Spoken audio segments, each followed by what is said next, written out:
Et si on supprimait les patrons, par exemple? Puis on explique pourquoi.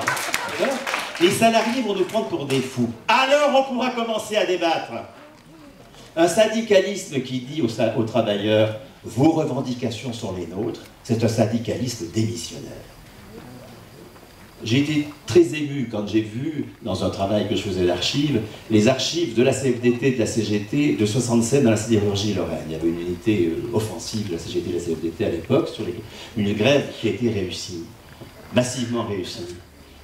Les tracts, c'était presque une caricature à la limite. Vous aviez d'un côté des revendications d'ateliers archi quotidiennes, et de l'autre, sans même d'articulation, retraite à 60 ans, mensualisation.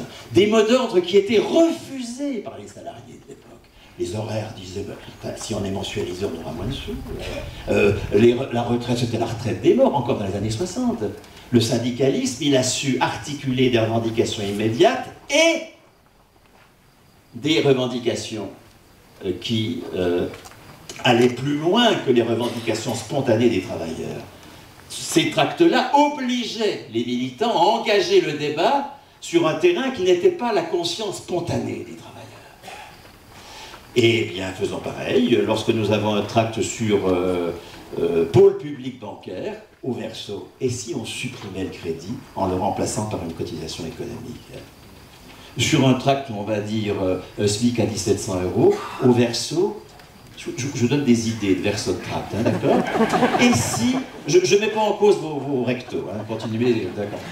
C'est trop compliqué de changer les rectos, mais au moins ajouter un verso. Hein. Et si on attribuait à tous 1500 € à 18 ans et une carrière salariale entre 1500 et 6000 €? On va vous prendre pour des fous et vous pourrez engager le débat.